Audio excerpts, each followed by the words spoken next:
Welcome back, students.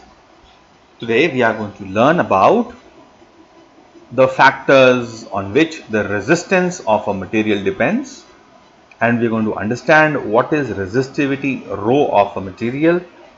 We are going to use a FET simulation and our mathematical logics to look at this relationship as well as do some very interesting numericals based on these two concepts. This is lesson 5 by Minish Gulati of the chapter Current Electricity on behalf of Happy Model Higher Secondary School at Udhampur. So let's begin our today's lesson. What are the factors affecting resistance? Let us imagine that we have a wire of length L, area of cross section A, and it is made of a material whose resistivity is rho. Then the resistance of this material is found to be directly proportional to length and inversely proportional to area of cross section. If I remove the sign of proportionality, I get my formula R is equal to rho L by A. अब imagine करो एक सड़क है, कच्ची टूटी हुई सड़क है। अगर उस सड़क की लंबाई L ज्यादा होगी तो उस सड़क पे चलने में हमको दिक्कत भी ज्यादा होगी। तो रेजिस्टेंस मतलब दिक्कत, लेंथ ज्यादा तो रेजिस्टेंस दिक्कत भी ज्यादा। अगर वो सड़क चौड़ी होगी, वाइड रोड होगी, वाइड रोड मतलब 4 लेन रोड होगी, 6 लेन रोड होगी, एरिया मोटा एरिया ऑफ द रोड ज्यादा होगा तो रेजिस्टेंस कम होगी, क्योंकि अगर चौड़ी सड़क हो, बीच में कहीं खड्डा भी आ जाएगा तो हम साइड से ले जाएंगे ना गाड़ी को, तो रेजिस्टेंस तो कम हो जाएगी। लेकिन अगर पतली सड़क हो, एरिया ऑफ क्रॉस सेक्शन कम हो, तो गाड़ी चलाना मुश्किल हो जाता है। अभी आप अगर उधमपुर से पंचैरी की तरफ गए हो तो आप जानते हैं वो सिंगल लेन रोड है, वहां पे व्हीकल को चलाना इज वेरी डिफिकल्ट। ओके, और रेजिस्टिविटी को हम स्पेसिफिक रेजिस्टेंस भी बोलते हैं। It's value depends on the nature of the material of the conductor, right.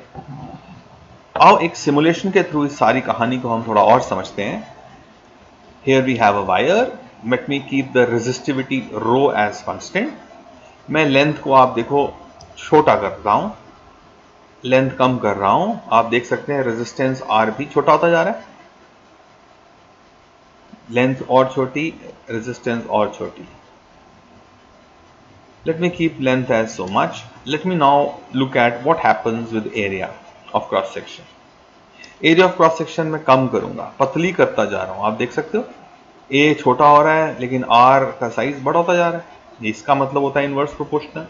अगर मैं वायर को मोटा करूंगा, thick wire, area of cross section बढ़ा रहा हूं, आप देख सकते हो रेजिस्टेंस छोटी होती जा रही है, inversely proportional, right. That is why हमारे जो पोल की वायर्स होती हैं वो काफ़ी मोटी होती हैं, बिकॉज उनका एरिया ऑफ क्रॉस सेक्शन हम ज़्यादा चाहते हैं ताकि उनकी रेजिस्टेंस कम हो जाए, लॉस ऑफ करंट ना हो when the current flows through those wires. Okay, और रेजिस्टिविटी तो नेचर पे डिपेंड करती है। और अगर मैं रेजिस्टिविटी तो डायरेक्टली है, देखो रेजिस्टिविटी बढ़ा रहा हूँ, गुड कंडक्टर ले रहा हूँ तो रेजिस्टेंस ज़्यादा होगी। अगर हम बैड कंडक्टर की रेजिस्टिविटी ज़्यादा होती है तो रेजिस्टेंस भी ज़्यादा होती है। गुड कंडक्टर की रेजिस्टिविटी कम होती है, इसलिए उसकी रेजिस्टेंस भी कम होती है, राइट। तो डायरेक्टली प्रोपोर्शनल है। डायरेक्ट उसको बोलते हैं जब रो बढ़ता है तो आर भी बढ़ता है, राइट। इनवर्स ये है जब ए हमारा बड़ा होता है तो आर कम होता है, that is inverse proportionality. Okay, let's go back to our slide. तो रेजिस्टिविटी रो, अब आर का फॉर्मूला है rho L by A, therefore rho will be equal to cross multiply कर दो R A by L. So rho के उधमपुर में कौन I, रेल, R A by L. What would be the units of resistivity? The units of resistivity, resistance के units लिख दिए ओम, area के मीटर स्क्वायर, लेंथ का मीटर, मीटर एक cancel, the units of resistivity is ohm meter. What about dimensions?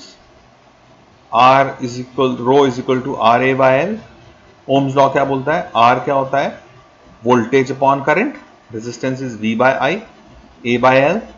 और potential difference क्या होता है? Potential difference is work done पर यूनिट चार्ज। तो वी की जगह मैंने वी की जगह, let me take another magic pen. So मैंने वी की जगह लिख दिया ये वर्क डन पर यूनिट चार्ज। करंट की जगह करंट है, एरिया की जगह एरिया है। नाउ वर्क डन क्या होता है? Force into displacement. चार्ज क्या होता है? Current into time, I A by L. So अब देखो फोर्स की डायमेंशंस m1 l2 t-2, ये फोर्स इनटू डिस्प्लेसमेंट, वर्क की डायमेंशंस। आई कितनी बार है? 2 बार, a2। टाइम 1 बार और लेंथ 1 बार। ऊपर एरिया मींस लेंथ स्क्वायर, एक लेंथ से कैंसिल। तो हमारे पास क्या बचा? रेजिस्टिविटी रो की डायमेंशंस आ जाएंगी m1 l। l यहां पे भी एक l बचा है ना, l1 2 + 1 3, l3 ये 1 ऊपर जाएगा तो माइनस हो जाएगा, तो t-3 a-2। So the dimensions of resistivity are m1 l3 t-3 a-2. Third thing that I want to learn about resistivity is the definition itself. हम जानते हैं resistivity rho is रेल, रो के आई थी उधमपुर में, रेल R A by L. Now अगर मान लो हमारे पास एक ऐसी वायर हो, क्यूब शेप की वायर हो, क्यूब है, हर एक साइड उसकी एल है, तो ये जो दो रेड वाले डॉटेड मेरे प्लेन्स हैं इस क्यूब के, उनके बीच का जो गैप है स्टूडेंट्स वो एल है, और area of cross section of these red faces is 1 × 1, that's 1 meter square. अगर मैं इसको भी यहाँ डाल दूँ और लेंथ को भी इसमें डाल दूँ फॉर्मूला के अंदर, I will get R rho is equal to R into 1/1। So rho is equal to R. तो एरिया मैंने कितना लिया? 1 स्क्वायर मीटर। डिस्टेंस कितना लिया? लेंथ कितनी ली? अब क्या होगा, इधर से करंट जो आ रहा है वो इस लेफ्ट वाले फेस से एंटर करेगा, राइट वाले फेस से एग्जिट करेगा, और बिल्कुल सीधा नहीं जाएगा, ये अंदर से टकरा टकरा के जाएगा, है ना। यही होता है ड्रिफ्ट वेलोसिटी होती है कुछ चलने की। Lot of collisions take place inside the material. तो कुछ ना कुछ दिक्कत महसूस होगी। वो दिक्कत हमारी जो है वो है हमारी रेजिस्टेंस R, यही वाली रेजिस्टेंस R। यहां से हम डेफिनेशन बनाते हैं, यहां से देखो, the resistivity of a material is practically equal to, rho is practically equal to the resistance offered by a unit cube of the material when current enters from one phase and exits from the opposite phase as shown in this diagram, right? एक phase से enter करता है, दूसरे phase से exit करता है। तो इस क्यूब की जो रेजिस्टेंस होती है उसी को हम बोलते हैं रेजिस्टिविटी। ये बड़ी इंपॉर्टेंट डेफिनेशन है, वाइवा में एक प्रैक्टिकल भी है हमारा जिसमें हमको रेजिस्टिविटी ढूंढनी होती है। इस चैप्टर में हम वो सब चीज़ें भी सीखेंगे लिटिल लेटर। तो resistivity once again of a material is practically equal to the resistance offered by a unit cube of that material. Unit cube क्या होता है? जिसकी सब sides 1 meter by 1 meter by 1 meter हो, when current enters from one phase and exits from the opposite phase, then the resistance that you experience, that resistance is equal to resistivity, है ना। ठीक है, resistance is equal to resistivity. Okay, so having done that, let us look at a table of resistivities, right? So we have, let me show the table. Here we have a table. Conductors की resistivity, best conductor जो है वो है silver, इसकी resistivity होती है 1.6 10⁻⁸ ओम metre. Copper की resistivity is 1.7, ये पावर सेम है 10⁻⁸। Platinum is 11 × 10⁻⁻8। Mercury Hg, mercury को Hg क्यों बोलते हैं? लैटिन नेम हाइड्राजरम, तो 98, क्रोमियम इज 100। एक अलॉय होता है मैंगनीन और कॉन्स्टेंटिन, इनकी जो रेजिस्टिविटी है दैट इज 48 इंटू 10⁻⁸। सिलिकॉन, अब सेमीकंडक्टर्स की बात कर रहे हैं, सिलिकॉन, जर्मेनियम, कार्बन, इनकी आप देख सकते हो रेजिस्टिविटी कार्बन की है 3.5 10⁻⁵, germanium is only 0.48, bad conductor, not a very good conductor, partial conductor, semiconductor. Silicon की रेजिस्टिविटी इज 2300, बढ़ती जा रही है नीचे जाते जाते। क्या चीज? Resistivity. Insulators, pure glass 10⁵, pure water, sorry, pure water is 10⁵, and pure glass is 10⁻10 से लेकर 10⁻14। So glass is a perfect insulator. Quartz की रेजिस्टिविटी इज 10⁻16। जिनकी रेजिस्टिविटी हाई है मतलब वो उनकी रेजिस्टेंस हाई है मटेरियल की, राइट। सो हमने क्लासिफिकेशन देखा किस ऑर्डर का होता है। लैब में हम लोग यूज करते हैं wires made up of manganin and constantan. तो हम ये पढ़ेंगे आपके साथ थर्मल कोएफिशिएंट ऑफ रेजिस्टेंस, तब इसके बारे में और बात करेंगे। बट ये नाम याद रखो, मैंगनीन एंड कॉन्स्टेंटिन, उनकी रेजिस्टिविटी है 48 इंटू 10⁻⁸। हमारी फिजिक्स लैब में जितने भी रेजिस्टेंसेस यूज होती हैं वो इन्हीं मटेरियल की बनी हुई होती हैं। क्यों? इसके लिए वेट करना पड़ेगा हमको अगली क्लासेस के लिए, ओके। तो अब देखिए, let us look at the factors on which the resistivity rho of a material depends on, right? Now students, if you recall, हमने कहा था आपसे एक वायर है, area of cross section a है, लेंथ l है, एक बैटरी लगा दी हमने उसको V वोल्ट की, जिसका पॉजिटिव टर्मिनल A वाली इस तरफ है, लेफ्ट में है, नेगेटिव टर्मिनल जो है वो राइट में है। तो इलेक्ट्रिक फील्ड की डायरेक्शन हो जाएगी from positive to negative. Electrons जो हैं वो ड्रिफ्ट करेंगे तड़फ तड़फ के from negative terminal towards the positive terminal with some drift velocity vt. What is the relation between drift velocity, electric field and relaxation time? ये हमने आपके साथ पिछली क्लास में, एक पिछले से पिछली क्लास में हमने डिराइव किया हुआ है ना, रिमेंबर दिस? या ड्रिफ्ट वेलोसिटी क्या होती है? E/m, E tau. Small e is the charge of electron, m is the mass of electron, E is the electric field applied, and tau, याद है, is the relaxation time. Okay, so ये formula हम we are taking it for granted, but अगर आपको फिर से derive करना है तो देखो जरा ध्यान से, वेरी क्विकली। तो देखो क्या होता है, बहुत सिंपल है ये।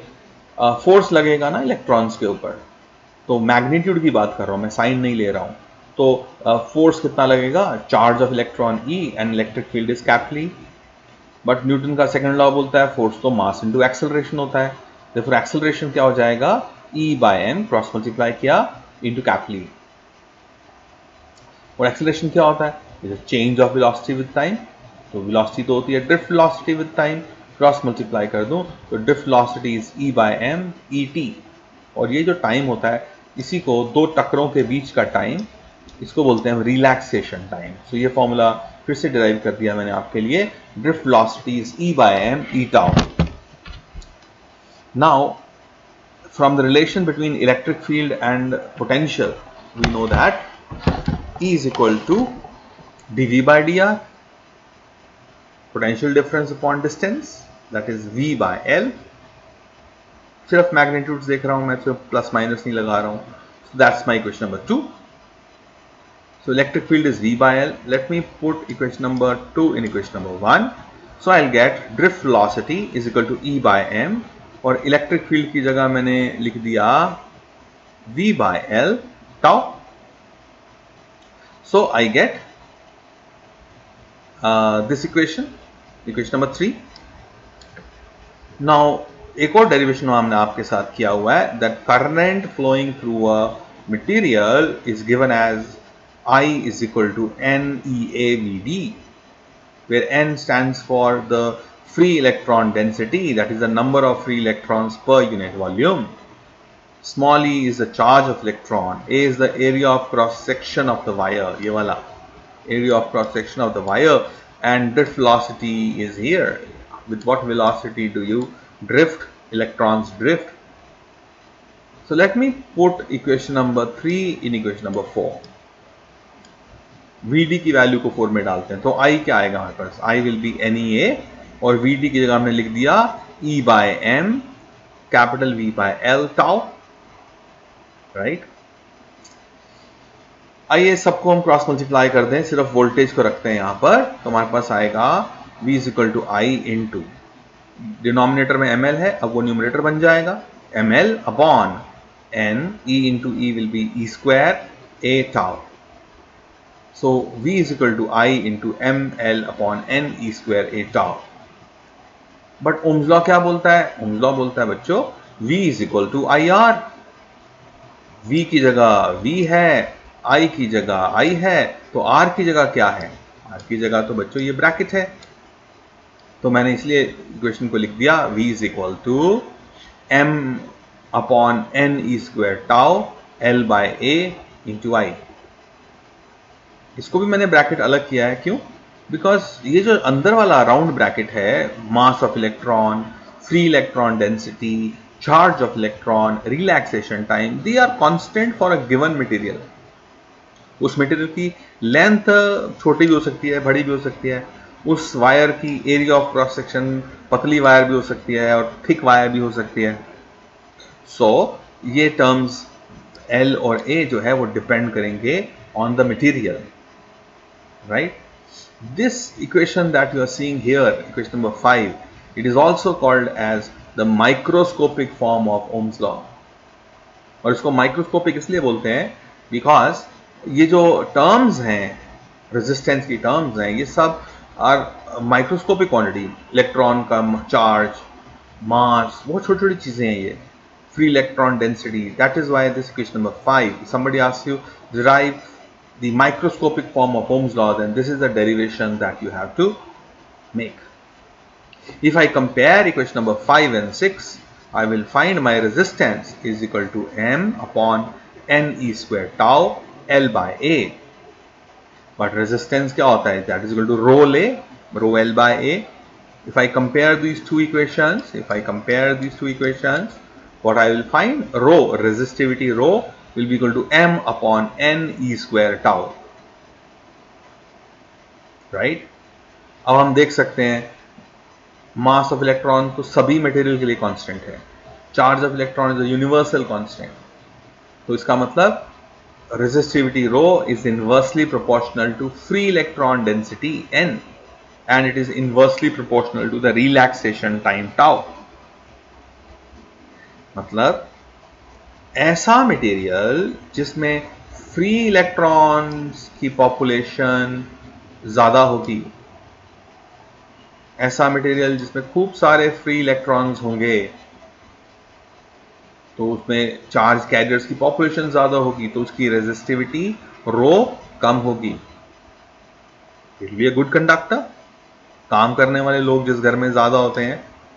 And then we have also another relation that resistivity rho, right, resistivity rho is equal to inversely proportional to 1 by tau.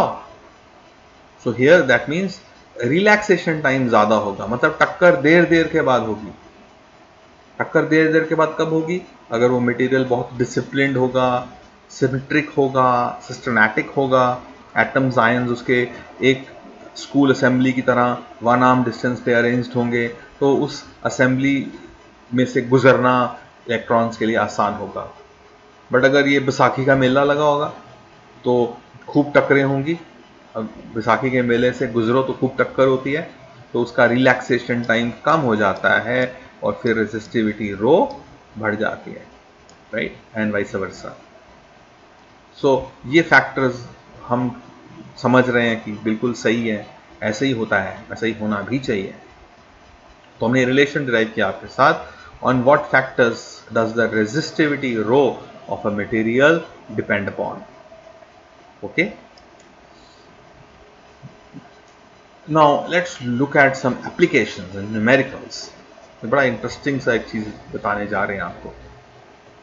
मान लीजिए, लेट्स हाइड सम फैक्ट्स. मान लीजिए हमारे पास एक वायर है जिसकी लेंथ है कुछ L, area of cross section है कैपिटल A, रेजिस्टिविटी है रो और इसकी कुछ रेजिस्टेंस ऐसे R. उस वायर को हम खींच कर एक्सटेंड करते हैं. बहुत सारे स्टार्स लगाए हैं, मतलब important concept from exam point of view and concept point of view as well. So अगर हम एक ब्लू वाली वायर को खींच कर लंबा करते हैं तो हम उसकी लेंथ को डबल कर देते हैं. सो L dash becomes twice of L.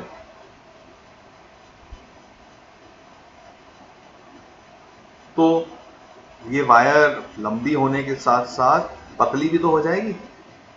Imagine करो आपके पास एक च्यूइंग गम है, आपने उसको च्यू किया हुआ है. ओके, अब उसको आप दोनों हाथ से पकड़ते हो तो स्टार्टिंग में मान लो वो इस तरह की है च्यूइंग गम, मोटी है, लेंथ कम है. अब आप उसको खींचते हो, यू पुल इट एंड आप खींच कर च्यूइंग गम को, उसकी लेंथ को खींच कर डबल कर देते हो, ट्वाइस ऑफ L. तो च्यूइंग गम जो है क्या उतनी मोटी रहेगी? पतली हो जाएगी ना. वायर के साथ भी ऐसा होता है, जब वायर को खींच के हम लंबा करते हैं तो लेंथ तो इंक्रीज करती है लेकिन उसकी मोटाई डिक्रीज कर जाती है, because after all quantity of matter, volume of the wire remains constant. तो वॉल्यूम कांस्टेंट रहता है, तो V dash volume is equal to old volume V. और लेकिन अब नया रेजिस्टेंस R डैश हो गया है. कई बार एग्जाम में क्वेश्चन आते हैं that what is the new resistance of this material? R dash क्या होगा in terms of R? Length double हो गई है. स्टूडेंट्स, आई होप आपने वो नया एग्जामिनेशन पैटर्न देखा है स्टेट बोर्ड का, जिस CBSE पैटर्न बेस्ड है, जो आपका एग्जाम जो है उस पैटर्न पे होना है इन 2021. तो मैंने आपको व्हाट्सएप ग्रुप पे वो भेजा था. Please look at that and that will be quite beneficial. Right, मैं एक कंपैरिजन भी कर दूंगा, आपके एक अलग वीडियो बना दूंगा डिफरेंस क्या है, and that will help you to prepare yourselves better. Now let me do this question first. देखो, हम तो जानते हैं R is equal to rho L by A. अगर आप सिर्फ ये कॉन्सेप्ट यूज करोगे कि लेंथ डबल हो गई है, एरिया को भूल जाओगे, तो आपका आंसर गलत आएगा. राइट, इसको ठीक करने के लिए मैं क्या करता हूं, R इज इक्वल टू रो ले को लेंथ से मल्टीप्लाई करता हूं और मैं लेंथ से उसको डिवाइड करता हूं. तो क्या हो जाएगा मेरे पास formula? My formula would become R is equal to rho L square. What is area of cross section into length? That is volume V. हम क्या जानते हैं, रेजिस्टिविटी तो मटेरियल की कांस्टेंट है. मटेरियल तो ना बदल गए, च्युइंगम ही रही, कॉपर की वायर कॉपर की रही, एल्यूमिनियम की रही, नेचर नहीं बदली है, तो रो भी नहीं बदला. वॉल्यूम भी कांस्टेंट है, क्योंकि अगर लेंथ बड़ी है तो एरिया ऑफ क्रॉस सेक्शन कम हुआ है, लेकिन volume remains the same. So I realize that resistance is directly proportional to L square and not directly proportional to L, as the old formula was telling us. Now here R dash क्या हो जाएगा? Similarly, R dash will be proportional to L dash का square. Divide कर दूं, R dash by R will be L dash by L का square. But what is L dash? That's twice of L. So twice of L by L का square. L gets cancelled. 2 का square is बच्चों 4. So I can say R dash by R is 4, or R dash is equal to 4 times of R. So if the length doubles, the new resistance becomes 4 times.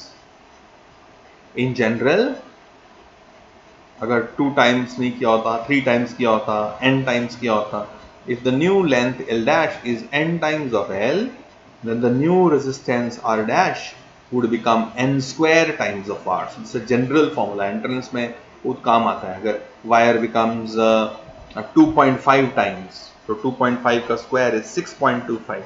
We would have said that the new resistance becomes 6.25 times the old resistance. Right? तो ये formula copy में entrance में भी बहुत काम की चीज है, नीट में तो बहुत ही काम करेगी. राइट? तो डॉक्टर्स जो है मेरे डॉक्टर्स, इसका फॉर्मूला का खास ख्याल रखें, अपनी फॉर्मूला कॉपी में भेजें इसको. ओके, सो एक और interesting question for engineers and doctors. भाई, if a wire is stretched by 10% of its original length. अलग तरह का क्वेश्चन है. हमने अब डबल नहीं किया, ट्रिपल नहीं किया, 10% लेंथ बढ़ा दी. What is the percentage increase in resistance? Right? तो सबसे पहले तो हमें एल डैश ढूंढना है ना. सो एल डैश क्या हो जाएगा? L dash will be equal to L plus 10% of L. खींच के किया है लंबा, स्ट्रेच्ड का मतलब खींच के, ऐसे लंबी नहीं किया, मटेरियल नहीं ऐड किया. सो 10% of L would become L by 10, that's 11L by 10, और दैट इज 1.1 L. हमारा जनरल फॉर्मूला क्या है? R dash is n square times of R. So L dash is n times of L, therefore R dash is n square times of R. So 1.1 का square R, 1.1 का square होता है 1.21, 11 का square 121, तो ये बन जाएगा 1.21 R. So R dash is 1.21 R. Percentage change कितना हो गया? पहले R था 1.21 R हो गया, तो कितना बढ़ गया? कितना बढ़ गया? 21%. So when the length increases by 10%, then the resistance increases by 21%. यहाँ पे देखिए मैंने कैलकुलेशन दिखाई है आपको.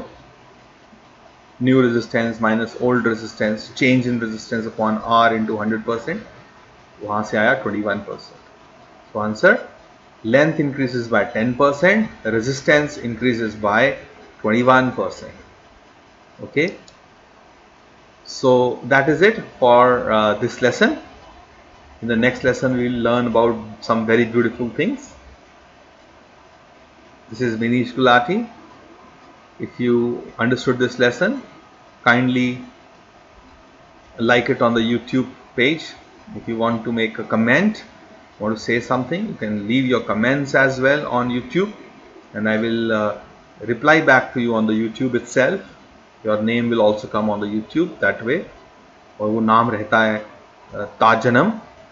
तो आप 10, 20, 30 साल के बाद भी उस वीडियो को देखोगे तो आपके खानदान के और बच्चे देखेंगे तो बोलेंगे, अच्छा हमारे दादू ने ये क्वेश्चन पूछा था, तो आप भी अमर हो जाएंगे. Okay, so signing off today, your teacher Manish Gulati. Stay happy, stay blessed, stay healthy, and we will meet you again in the next lesson. Bye bye.